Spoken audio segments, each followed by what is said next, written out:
porém ela bebe bastante água. Quando ela está prestes a parir, ela começa a procurar jornais que se encontram na caixa de maternidade e paninhos e começa a construir o seu ninho. É o instinto da cadela. Então, o trabalho de parto, na verdade, nós chamamos de parto eutóxico, ele é dividido em 3 fases, né, em 3 estágios. No primeiro estágio, é quando ocorre a liberação de ocitocina, ele dura em média de 6 a 12 horas, podendo chegar até 36 em cadelas primíparas, que são as de primeira cria, ou muito nervosas. E é nesse estágio que o técnico ele percebe o declínio da temperatura, que pode ser de meio grau até 1 grau. O segundo estágio é quando ocorre a dilatação da cervix. Ela se dilata e junto com a vagina ela forma um único canal que chamamos de canal de parto. À medida que os filhotes vão apontando nesse canal do parto, acontece um fenômeno, né, que é a dispersão mecânica, e juntamente com ele a liberação reflexa de ocitocina. A ocitocina nada mais é do que um hormônio que ela dá força, né, ela aumenta as contrações e ao mesmo tempo a força da expulsão fetal. Então, quer dizer, o filhote nasce no segundo estágio. Então, tem aqui uma ilustração.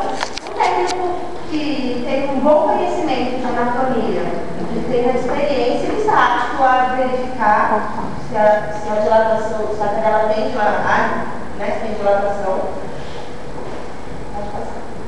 E tem o terceiro estágio, que ela é somente a expulsão placentária. E durante o terceiro estágio, quando ocorre essa expulsão, o estágio 2 e 3 eles vão se intercalando até que termine a expulsão de todos os fetos. Tá? O ideal é que o intervalo entre esse estágio 2 e o estágio 3 não seja superior a 2 horas. Então, auxílio ao parto. Quando for um parto normal, o técnico nada mais pode fazer a não ser observar. Ele observa, conforme os filhotes vão nascendo, se por acaso a fêmea não se interessa por esse filhote, se ela não realiza os estímulos necessários para a sobrevivência dele, um técnico deve fazê-lo. Então, começa pelo corte do cordão umbilical, onde é feita a amarração, o corte inicia a desinfecção. Ele auxilia na retirada dos envoltórios fetais. Com o aspirador nasal, ele pode realizar a desobstrução das vias aéreas ou um movimento de manobra, tá? Quando ele chacoalha o filhotinho, literalmente, faz movimentos para baixo do filhote para fazer essa desobstrução.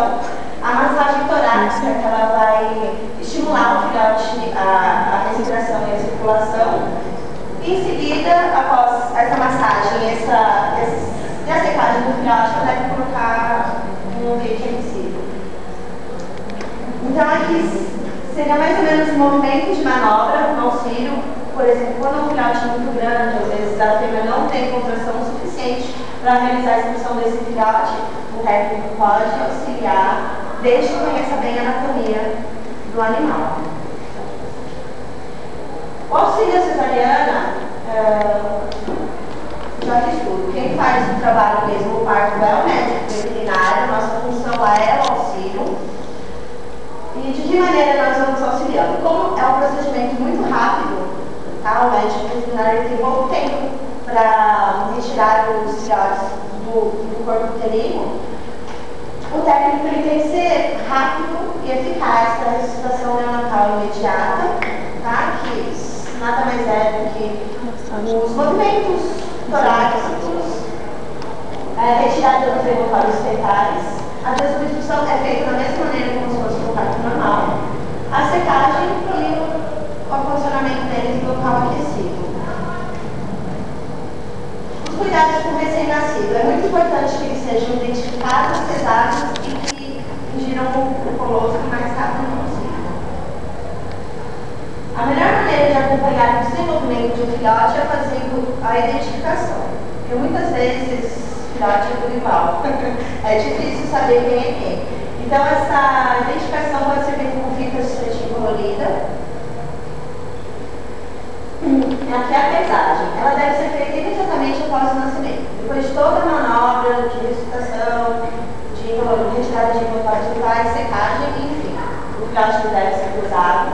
Ele deve ser pesado novamente após 12 horas, porque nas primeiras 24 horas de vida ele perde 10% do seu peso.